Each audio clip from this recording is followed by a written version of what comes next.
दोस्तों, फ्रीकिश zombie series का season 2 शुरू करने से पहले अगर आपने इस सीरीज का पहला सीजन नहीं देखा है, तो पहले उसे देख लीजिए ताकि आपको सीजन 2 समझ में आए। लिंक डिस्क्रिप्शन में है। मुझे उम्मीद है कि आपको एक्सप्लेनेशन पसंद आएगा। लेकिन आगे बढ़ने से पहले मेरा आपसे रिक्वेस्ट है कि अगर आपने हमारे चैनल को अभी तक सब्सक्राइब नहीं किया है, तो प्लीज़ जल्दी से सब्सक्राइब कर लीजिए ताकि हमारा चैनल आगे बढ़ सके। तो बिना देर किए चलिए कहानी की तरफ बढ़ते हैं। पिछले सीजन में हमने देखा था कि बाहर एक केमिकल फैक्ट्री में आग लगने के कारण एक जहरीली गैस लीक हुई थी, जिसके कारण बाहर के वातावरण के संपर्क में जो भी आते हैं वह ज़ॉम्बी में बदल जाते हैं। और कुछ स्टूडेंट्स ही हैं जो अभी तक स्कूल में सरवाइव कर पाए हैं। सीजन 2 की कहानी वहीं से शुरू होती है जहां पहला सीजन खत्म हुआ था। यानी शॉन मदद लेने बाहर गया था और वापस लौटकर उसने कहा था कि उसके पीछे कुछ लोग आ गए हैं। अब कहानी कुछ समय पीछे जाती है जब शॉन बाहर गया था और उसे एक एम्बुलेंस में वॉकी टॉकी मिला था। वह संपर्क करने ही वाला था कि अचानक ज़ॉम्बी ने उस पर हमला कर दिया था। लेकिन शॉन उन सब से फाइट करके जल्दी से एम्बुलेंस लेकर पुलिस स्टेशन पहुंचता है। वहां सब नॉर्मल लगता है। वह किसी तरह अंदर भागता है, मदद के लिए चिल्लाता है और बेहोश हो जाता है। 12 घंटे बाद जब उसकी आंख खुलती है तो एक औरत पुलिस की यूनिफॉर्म में उसके सामने होती है। वह बताती है कि वह डिहाइड्रेशन और हाई ब्लड शुगर की वजह से बेहोश हो गया था, लेकिन अब ठीक है। शॉन जल्दी से उसे बताता है कि स्कूल में उसके दोस्त अभी भी मदद का इंतजार कर रहे हैं। लेडी ऑफिसर तुरंत मदद भेजने का वादा करती है, लेकिन शॉन को कुछ अजीब लगता है। लेडी ऑफिसर अचानक वहां से चली जाती है और शॉन को लॉक कर दिया जाता है। अब क्यूरियोसिटी के मारे शॉन लॉक तोड़कर बाहर निकल जाता है। वह ऑफिस एरिया को पार करके ऊपर जाता है और पुलिस स्टेशन में घूमते हुए कुछ अजीब महसूस करता है। उसने देखा कि डॉक्टर इंसानों पर एक्सपेरिमेंट कर रहे थे, यहाँ तक कि एक टॉर्चर रूम भी था। उसे समझ में आ गया कि यह कोई नॉर्मल पुलिस स्टेशन नहीं है। वह भागते हुए एक खाली रूम में जाता है जहाँ कई लोगों की पर्सनल चीज रखी थी। यहाँ उसे अपनी गैस मास्क मिलती है और बिना समय बर्बाद किए वह मास्क पहनकर वहां से भाग निकलता है। लेकिन पुलिस वाली को शॉन का पता चल जाता है तो वह उसे ढूंढने लगते हैं। शॉन सीधा स्कूल अपने दोस्तों के पास लौट आता है, लेकिन उसे पता ही नहीं था कि पुलिस वाली अपने टीम के साथ उसका पीछा करते हुए यहाँ तक पहुंच चुकी है। अब प्रेजेंट में ग्रोवर और उसके दोस्त देखते हैं कि पुलिस स्कूल के साइड से अंदर आने की कोशिश कर रहे हैं। वह लोग जल्दी से एक लैब के अंदर छुप जाते हैं। जब पुलिस वाली लैब में पहुंचती है तो शान अपने दोस्तों को बचाने के लिए खुद सरेंडर कर देता है।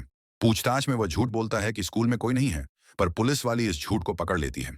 वह स्कूल की ब्रॉडकास्ट सिस्टम चालू करके शॉन को पीटते हुए पूछताछ करने लगती है। शॉन की चीख सुनकर जॉय उसे बचाने जाना चाहती है, लेकिन ग्रोवर उसे रोकता है और करता है कि बिना प्लान के जाना बेवकूफ़ी होगी।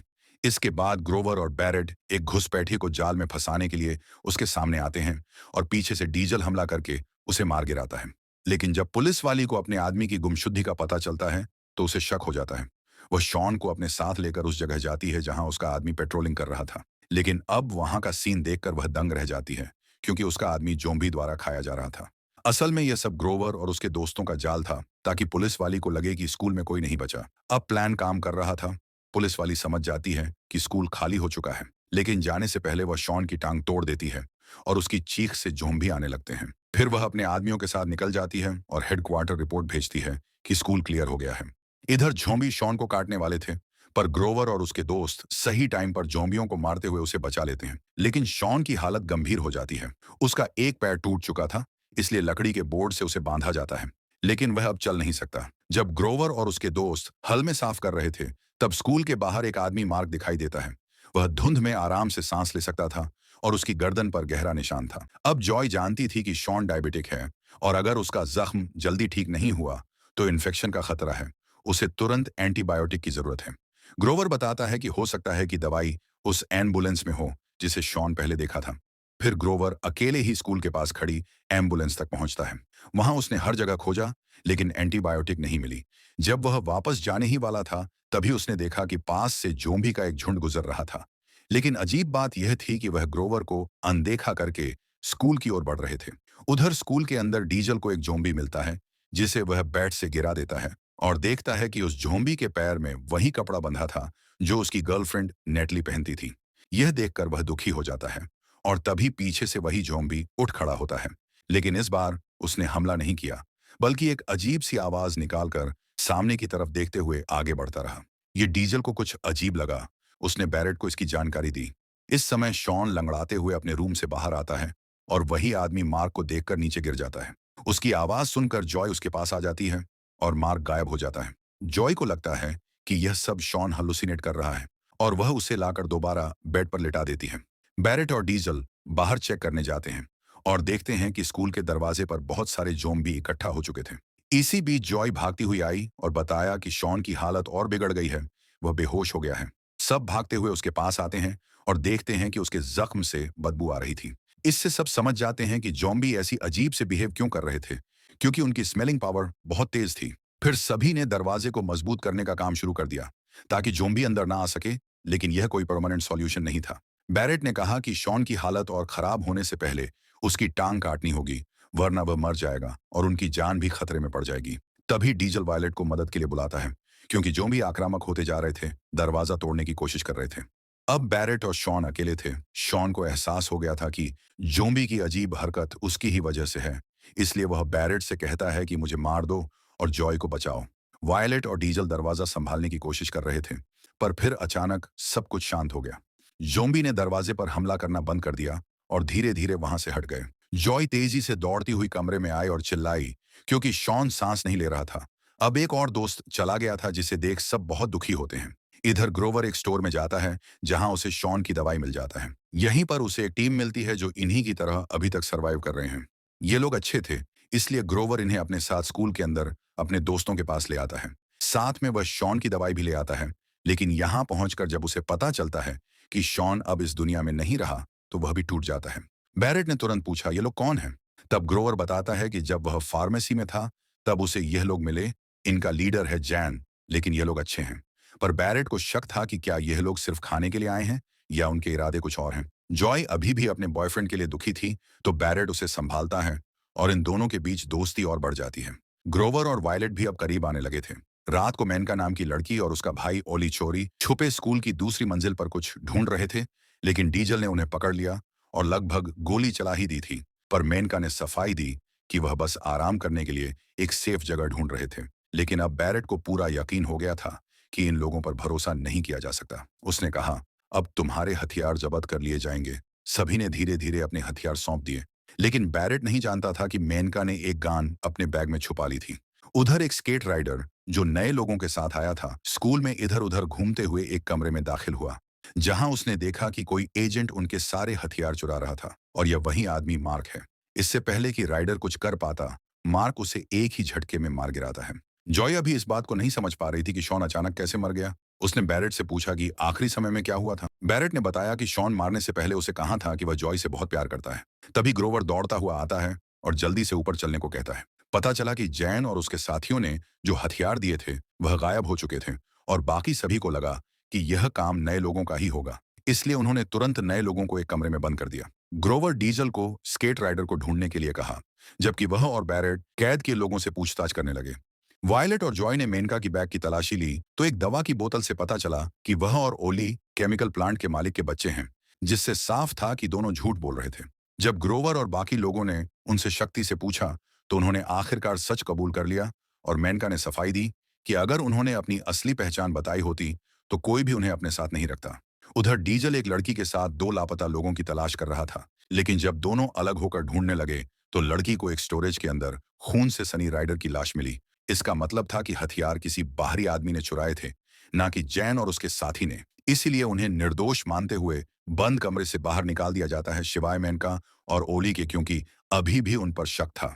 मेनका बताती है कि उनके पास एक सिग्नल ट्रांसमीटर है, जिसे एक्टिवेट करने से एक हेलीकॉप्टर उन्हें बचाने आएगा, इसलिए उन्होंने फार्मेसी की जगह स्कूल की छत को लैंडिंग पॉइंट के रूप में चुना। अब मेनका इन लोगों को ऑफर देती है कि अगर उन्हें जाने दिया जाए तो वह सब मिलकर वहां से निकल सकते हैं। हेलीकॉप्टर बुलाना खुद को खतरे में डालने जैसा होगा, इसलिए मेनका और ओली को बंद ही रखा जाता है। बैरेट ने दोनों को स्कूल से बाहर निकालने का सुझाव दिया, लेकिन बाकी लोग इससे सहमत नहीं थे, क्योंकि यह उन्हें मारने के लिए छोड़ने जैसा था। यहाँ बैरेट यह भी खुलासा करता है कि शॉन को उसने ही मारा था, पर उसी के कहने पर, जिसे सुनकर सब लोग हैरान होते हैं, खासकर जॉय। लेकिन धीरे धीरे ग्रोवर को भी एहसास होता है कि जिंदा रहने के लिए मुश्किल फैसले लेने पड़ते हैं। अब बैरेट को अचानक एहसास हुआ कि डीजल को तो उन दोनों भाई बहनों की निगरानी करनी थी, लेकिन अब वह देर कर चुका था। जॉय पहले ही मेनका और ओली को आजाद कर चुकी थी। अब जॉय ग्रोवर की टीम के खिलाफ हो जाती है और जैन के लोगों के साथ मिल जाती है। अब जॉय ने मेनका से हाथ मिला लिया और प्लान बनाया कि वह हेलीकॉप्टर के जरिए यहां से भाग जाएंगे, लेकिन जब आगे बढ़े तो अचानक जोम्बी का एक झुंड उनके सामने आ गया। अब उनके पास कोई रास्ता नहीं था, इसलिए उन्हें एक सुनसान स्टोरेज रूम से होकर जाना पड़ता है। लेकिन अंदर जाते ही एक ज़ॉम्बी हमला कर देता है। मेनका ने गोली चला दी, जिससे और भी ज़ॉम्बी आ गए। सब लोग तेजी से बाहर की तरफ भागने लगे और जैन कवर देता है, जिसके बाद वह लोग किसी तरह छत पर पहुंच जाते हैं। लेकिन वहां पता चलता है कि सिग्नल ट्रांसमीटर खराब है, उसकी जरूरी पार्ट गायब थे और अब वह बुरी तरह फंस चुके थे, क्योंकि पीछे ज़ॉम्बी थे और आगे कोई रास्ता नहीं था। जैन ने फिर से कवर देने की कोशिश की, लेकिन इस बार हालत खराब था। ग्रुप की एक लड़की जैन की मदद करने जाती है, पर ज़ॉम्बी उसे मार डालते हैं। बाकी सब मुश्किल से बचकर स्कूल के अंदर आते हैं और बंदूक दिखाकर ग्रोवर के ग्रुप से पूछते हैं कि ट्रांसमीटर के पार्ट किसने गायब किया। तब ग्रोवर कबूल करता है कि उसी ने ट्रांसमीटर को खराब किया था। उसका कहना था कि वह किसी भी अधिकारियों को स्कूल नहीं बुलाना चाहता था। जॉय बहुत गुस्सा हो जाती है और ग्रोवर को गालियां देती है। तभी किसी ने ग्रोवर के बैग में एक फोटो देखी, जिससे पता चला कि केमिकल फैक्ट्री के गार्डों का असली टारगेट ग्रोवर था, जिसे देख सब चौंक गए, यहां तक कि वायलेट भी। जैन ने खुलासा किया कि ग्रोवर और उसके पिता ही उस धमाके के लिए जिम्मेदार हैं। अब सब ने ग्रोवर को दोष देना शुरू कर दिया और धीरे धीरे डीजल और बैरेट तक उससे अलग हो गए। पर यहां ग्रोवर को सबसे ज्यादा दुख वायलेट के रिएक्शन से हुआ। ग्रोवर ने सफाई देने की कोशिश की, लेकिन वायलेट ने कहा कि अब वह उस पर भरोसा नहीं कर सकती और आखिर में वह भी मेनका के ग्रुप के साथ हो गई और सब मिलकर ग्रोवर को स्कूल छोड़ने पर मजबूर कर दिया। जाते जाते ग्रोवर अपनी गर्लफ्रेंड वायलेट से सिर्फ इतना कहा कि इन पर भरोसा मत करना। फिर जैसे ही वह निकलने वाला था, उसका दोस्त बैरेट ने भी अपना बैग उठाया और कहा कि वह भी साथ चलेगा। उसे अब इस ग्रुप पर भरोसा नहीं था। तब दोनों ने एक एम्बुलेंस शुरू की और तेज बारिश में ज़ॉम्बी से भरी इस शहर को छोड़ने निकल पड़ते हैं। लेकिन रास्ते में जैसे ही वह सामान लेने रुकते हैं, एक ज़ॉम्बी उन पर हमला कर देती है। ज़ॉम्बी ग्रोवर को अपने चपेट में ले लेती है, लेकिन टाइम रहते बैरेट उसे मार देता है और ग्रोवर को बचा लेता है। अगले दिन ग्रोवर और बैरेट देखते हैं कि हाईवे टनल को केमिकल फैक्ट्री ने सील कर दिया था। बैरेट कहता है कि किसी और रास्ते से निकलना चाहिए, लेकिन ग्रोवर पहले अपने घर जाना चाहता था, पर वहां जाकर देखता है कि धमाके में उसका घर पूरी तरह तबाह हो चुका था, जिसे देख ग्रोवर यह एक्सेप्ट कर लेता है कि अब उसकी पुरानी लाइफ खत्म हो गई है। लेकिन अब उसका टारगेट सिर्फ यहाँ से भागना नहीं, बल्कि यह पता लगाना था कि केमिकल फैक्ट्री उसके पीछे क्यों पड़े हैं। बैरेट ने सुझाव दिया कि पहले उसके घर चलकर कुछ जांच करें, और जब दोनों बैरेट के घर पहुंचते हैं तो वहां सब सही सलामत था। लेकिन तभी एक कमरे से आवाज आई। चेक करने पर पता चलता है कि अंदर एक मोशन सेंसर टॉय रखा था। वहां बैरेट ने लॉकर से एक लैपटॉप निकाला और ग्रोवर को दिया। इसमें केमिकल फैक्ट्री की पूरी जानकारी थी। बैरेट को पहले से ही इस फैक्ट्री पर डाउट था, इसलिए वह धमाके के पहले से ही फैक्ट्री पर रिसर्च कर रहा था। ग्रोवर ने पढ़ा तो उसे यकीन नहीं हुआ, क्योंकि केमिकल फैक्ट्री जिंदा लोगों पर एक्सपेरिमेंट कर रही थी और अपनी गवाहों को खत्म कर रहे थे। फिर बैरेट ने ग्रोवर से कहा कि आखिरी पेज देखो, जहां ग्रोवर के लास्ट नेम का शॉर्ट फॉर्म था, मतलब ये सारे एक्सपेरिमेंट ग्रोवर के पिता कर रहे थे। पर ग्रोवर को इस बात पर यकीन नहीं होता, जिस पर बैरेट कहता है कि यह सब उसने हैक करके निकाला था और इसमें कोई झूठ नहीं है। लेकिन ग्रोवर को लगता है कि वह झूठ बोल रहा है। इधर स्कूल के अंदर बचे लोग ड्रिंक करके सो जाते हैं, लेकिन जब उन्हें होश आता है तो पता चलता है कि मेनका का भाई ओली ने उन सब के ड्रिंक में बेहोशी की दवा मिला दिया था और सिग्नल ट्रांसमीटर चुरा कर भाग गया है। फिर हम ओली को देखते हैं, जो अकेला ही ट्रांसमीटर एक्टिव करके हेलीकॉप्टर बुला लेता है, और जब ऑफिसर्स उससे पूछते हैं कि उसकी बहन कहाँ है, तो वह झूठ बोल देता है कि वह मर चुकी है। स्कूल में उसके अलावा अब कोई नहीं बचा और अकेला ही उनके साथ चला जाता है। इधर ग्रोवर और बैरेट अपने घर से निकलकर यहाँ से जाने वाले थे कि तभी उन्हें दूर एक घर के अंदर लाइट चलती हुई नजर आता है। अंदर जाने पर पता चलता है कि वहां एक लड़की जिंदा है, जो बैरेट की पुरानी पड़ोसी थी। उसका भाई ज़ॉम्बी में बदल चुका था, लेकिन उसने उसे जंजीर से बांध रखा था, क्योंकि वह अभी भी मानती है कि उसका भाई बस बीमार है और जल्दी इलाज मिल जाएगा। ग्रोवर कहता है कि उसे छोड़कर भाग जाना चाहिए, लेकिन लड़की मना कर देती है। तभी टीवी पर इमरजेंसी ब्रॉडकास्ट आया कि शहर के बचे हुए लोग रेस्क्यू सेंटर जा सकते हैं। तब बैरेट उस लड़की को अपने साथ चलने के लिए कहता है, लेकिन तभी उसे टेबल पर लड़की के डॉग के गले का चैन मिलता है। बैरेट उसके डॉग के बारे में पूछता है तो लड़की बिना हिचकिचाए कहती है कि उसके भाई को खाने के लिए कुछ तो चाहिए था। जल्द बैरेट को समझ आ गया कि वह अपने भाई के लिए क्या कर रही थी। तभी अचानक लड़की ने भाई की जंजीर खोल दी और अब ग्रोवर उसका नया टारगेट था। ग्रोवर ज़ॉम्बी को मारने लगा, लेकिन लड़की उसे रोकने की कोशिश की और इसी अफरा तफरी में ज़ॉम्बी अपनी ही बहन को पकड़ लेता है। लड़की चिल्लाई, लेकिन उसका भाई अब एक हैवान बन चुका था और उसे मार डालता है। इस मौके का फायदा उठाकर ग्रोवर और बैरेट वहां से भाग निकलते हैं। बैरेट के लिए यह सब झेलना मुश्किल था। उसका बचपन का दोस्त ऐसी हरकत कैसे कर सकता है, पर ग्रोवर ने उसे समझाया, जब मेरे अपने पिता जिंदा इंसानों पर एक्सपेरिमेंट कर सकते हैं, तो उसका दोस्त क्या चीज है। फिर उन्होंने कार शुरू की और रेडियो पर आ रहे न्यूज ब्रॉडकास्ट को फॉलो करते हुए रेस्क्यू सेंटर की ओर बढ़ाने लगते हैं। कुछ देर बाद उन्हें दूर से रेस्क्यू सेंटर दिखता है।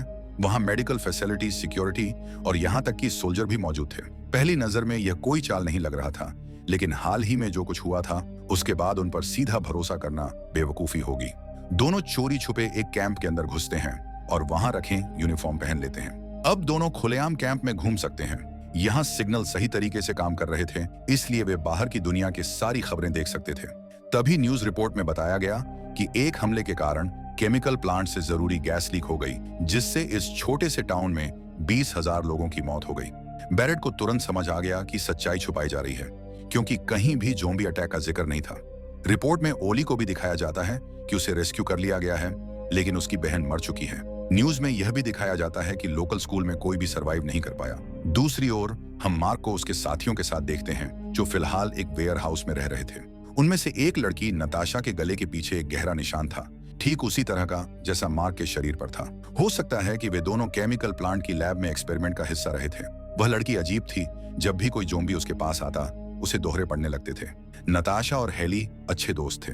वह दोनों अपने ग्रुप के घमंडी लीडर से बहुत परेशान थी और उसे हटाना चाहती थी। इतने में नताशा कांपने लग जाती है और कुछ ज़ॉम्बी उन पर हमला कर देती है। सब मिलकर ज़ॉम्बियों से फाइट करते हैं और उन्हें मार देते हैं। इसके बाद जब बॉस को पता चलता है कि स्कूल में सिर्फ कुछ यंग बच्चे बचे हुए हैं, तो वह अपने आदमियों के साथ स्कूल में घुसने का प्लान बनाता है। लेकिन अंदर घुसते ही उसे ब्लू हेयर वाली लड़की देख लेती है और भागने लगती है। बॉस उसके तरफ एक उड़ता हुआ चाकू फेंकता है, जिससे वह लड़की घायल हो जाती है। लेकिन तभी डीजल यहाँ पर आ जाता है और लड़की को उठाकर शेल्टर के अंदर बाकी लोगों के पास चला जाता है। वे लोग अंदर से शेल्टर का दरवाजा लॉक कर लेते हैं। मार्क दरवाजा खोलने की कोशिश करता है, लेकिन नाकाम रहता है। इसके बाद बॉस एक लोहे की रोड से दरवाजे को जाम कर देता है, ताकि अंदर फंसे लोग बाहर ना निकल सके। जैन ने लोगों की गिनती की और देखा कि 2 लोग अंदर नहीं आ पाए थे, और वह थे वायलेट और मेनका। स्कूल के अंदर वायलेट को पहले से ही खतरे का अंदाजा हो चुकी थी और वह खुद को मेनका के साथ एक क्लासरूम के अंदर बंद कर लेती है। थर की बॉस बचे हुए सर्वाइवर्स को ढूंढकर खत्म करना चाहता था, लेकिन उसके ग्रुप के बाकी लोग इसके खिलाफ थे। उनका कहना था कि किसी और की जगह पर कब्जा करना तो ठीक है, लेकिन वहां के लोगों को मारने की जरूरत नहीं है। वायलेट उनकी बातें सुन लेती है और अपने दोस्तों को बचाने का प्लान करती है, लेकिन हल में गार्ड खड़े थे, इसलिए उसे बहुत सोच समझकर भागने की प्लानिंग करनी होगी। उसने मेनका के लिए एक धनुष और तीर ढूंढा, जबकि खुद एक टंगरा तैयार की ताकि आने वाले खतरे से निपटा जा सके। इसी दौरान हेली, जो मारपीट से नफरत करती थी, वह अपनी दोस्त नताशा से कहती है कि हमें यहाँ से चले जाना चाहिए। बॉस अपनी चाकूबाजी की प्रैक्टिस कर रहा था, तभी वायलेट उस पर हमला करके बेहोश कर देती है, लेकिन उसे जान से नहीं मारती। उधर मेनका शेल्टर की तरफ जाती है, लेकिन उसके एंट्रेंस पर ही मार खड़ा होता है। मेनका उस पर तीर चलाती है, लेकिन उस पर कोई असर नहीं होता और यह देखकर मेनका की हालत खराब हो जाती है।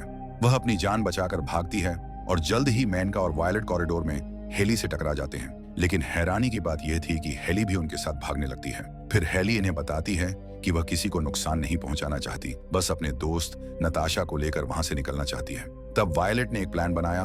उसने हेले को पकड़ने का नाटक किया और बेहोश पड़े बॉस के पास गई, जो अब उठ चुका था। यहाँ वायलेट बॉस के साथ डील करती है कि हेली के बदले उसके दोस्तों को छोड़ दिया जाए, पर बॉस तुरंत मना कर देता है, जिसे सुनकर नताशा शॉक हो जाती है और दोनों ग्रुप के बीच बहस शुरू हो जाती है। इसी मौके का फायदा उठाकर मेनका शेल्टर का दरवाजा खोल देती है और अपने दोस्तों को आजाद कर लेती है, लेकिन बॉस ने जिद पकड़ ली। वह जैन और बाकी लोगों को नहीं छोड़ना चाहता। उसने नताशा की बात भी नहीं सुनी और गुस्से में आकर हमला कर दिया। आवाज सुनकर जैन और बाकी लोग वहां पहुंचते हैं, लेकिन जो देखते हैं उससे सबके पैरों तले जमीन खिसक जाती है, क्योंकि अब वायलेट मर चुकी थी। गुस्से से भरे होने के बावजूद वह मार्क के सामने लड़ने की हिम्मत नहीं करते और जैसे ही वहां से निकलने लगते हैं, हेली अचानक टेबल पर रखी पिस्तौल उठा लेती है और बॉस के पीछे वाली शीशे पर गोली चला देती है। तभी नताशा अचानक कांपते हुए जमीन पर गिर जाती है और यह इस बात का संकेत था कि ज़ॉम्बी उनके पास आ रहे हैं। अगले ही पाल बंदूक की आवाज से ज़ॉम्बी कांच तोड़कर अंदर घुस जाते हैं और सबसे पहले बॉस को अपना शिकार बना लेते हैं। मार्क ज़ॉम्बी को रोकने की कोशिश करता है और हिले से कहता है कि वह नताशा को लेकर भाग जाए।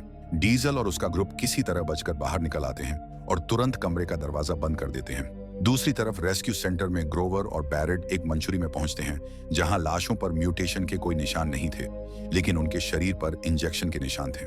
तभी उन्हें समझ आया यह असली रेस्क्यू सेंटर नहीं है, बल्कि एक जाल है जिसे केमिकल फैक्ट्री और सरकार ने गवाहों को फंसाने के लिए बनाया था। बैरेट तुरंत सबूत ऑनलाइन अपलोड करने की कोशिश करता है, लेकिन सिस्टम फैक्ट्री के इंटरनल नेटवर्क से जुड़ा हुआ था। उसने किसी तरह पासवर्ड हैक किया और एक्सपेरिमेंट डाटा की पूरी रिपोर्ट देखी। तभी बाहर से कुछ आवाज आती है, जिस वजह से दोनों फौरन मंचूरी से बाहर निकलने की तैयारी करते हैं और यहाँ से भागने लगते हैं, लेकिन सैनिक उन्हें देख लेते हैं। तभी एक गोली ग्रोवर की टांग में लग जाती है और वह गिर पड़ता है। बैरेट उसे बचाने की कोशिश करता रहा, मगर सैनिक ग्रोवर को पकड़ लेते हैं और बैरेट दूर से चुपकर ये सब देखता रहता है। कुछ देर बाद ग्रोवर एक ऑपरेशन टेबल पर जागता है और अपने डैड को अपने सामने पाता है, और शायद यह वही मास्टरमाइंड है जिसने जहरीली गैस से ज़ॉम्बी और इनह्यूमन बनाना शुरू किया था। और इसी सस्पेंस के साथ सीजन 2 खत्म हो जाती है। सीजन 3 रिलीज नहीं हुआ है, पर आते ही आपको इसी चैनल पर देखने मिल जाएगा। वीडियो पसंद आए तो लाइक करें और चैनल को सब्सक्राइब। मिलते हैं अगले ज़ॉम्बी मूवी एक्सप्लेनेशन में।